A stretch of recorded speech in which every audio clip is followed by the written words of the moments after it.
Now let's have these different variation problems. Let's write it in mathematical sentence. So we have y is equal to kx. And then what do we have? It says y is equal to 12 when x is equal to 4. Step 1, we take and find the values of k. Finding y over x, we substitute these values that we have in the problem. So that's k is equal to 12 over 4. The value of our k is 12 divided by 4 is 3. Now we change the equation a while ago with our constant 3. Now we have y is equal to 3x. This will be the equation for our first problem. And then we will answer the question, what is x? Again, what is x when y is 36? Using this equation, y equals 3x, we are going to find the value of x. So y is 36. 36 is equal to 3x. Okay, how are we going to remove the numerical coefficient of x? We will multiply both sides by 1/3,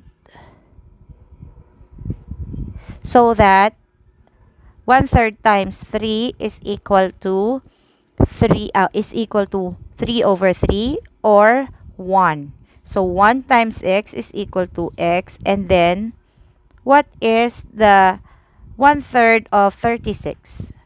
1/3 of 36 or 36 divided by 3 will give us 12. This is now the answer to our first problem. Our second example, we have if y varies directly as x and y equals 21 when x is 3. What is y when x is 9? Again, first step, let's write a mathematical statement. Y varies directly as x. Then, we take the values of y, which is 21, and x is equal to 3. Finding the value of k is y over x. Substituting these values would be 21 over 3. What is 21 divided by 3? The answer is 7. Now, our new equation will be k, with k is equal to 7. It is now y is equal to 7x as our equation of the problem. Now, we are ready to find the value of what is being asked? Y. What is y when x is 9? Again, we take this equation of the problem. Y is equal to 7x. What is y when 7 is k and the value of our x is 9? Y is 7 times 9. This is now the answer to the question, what is y when x is 9? The answer is 63. For our next problem, if y varies directly as the square of x and y is equal to 36 when x is equal to 3. What is y when x is 5? So let's first write the equation for that. Y varies directly as the square of x. So we will square the variable x. Then again, we take the values y is equal to 36 and x is equal to 3.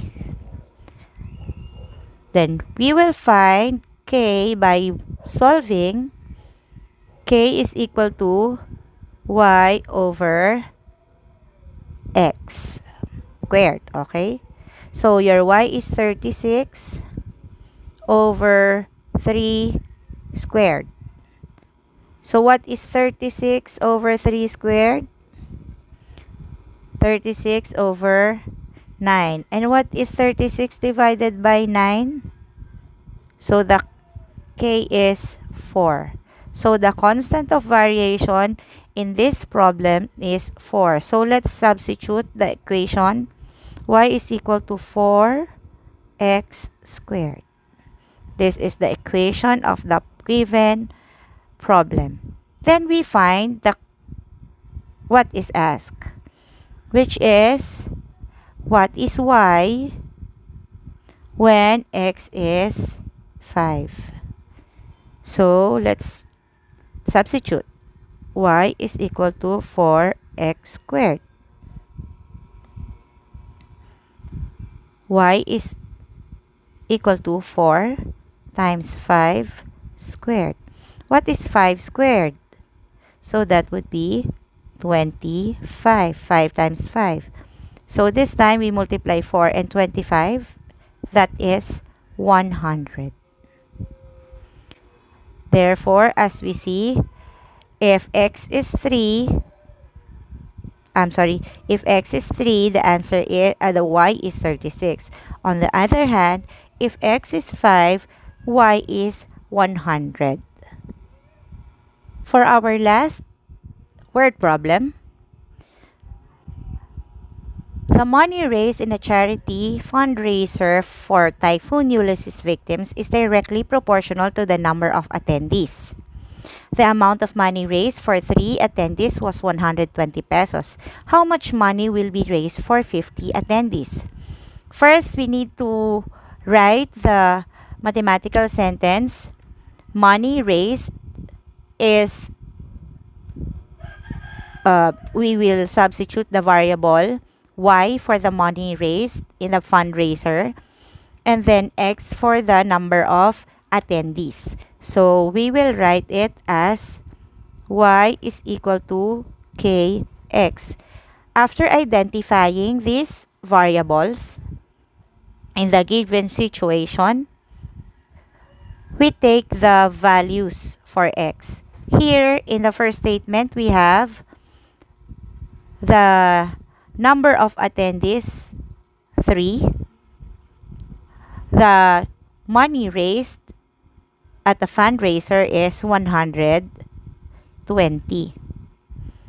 Again, we will solve for the constant of variation. K is equal to y over x. As we substitute, 120 divided by 3. What is 120 divided by 3? Correct. That would be 40. Now, our constant of variation for the problem is 40. Then we change the equation. This time we will have y is equal to 40x as our equation. Then we'll go to the problem being asked.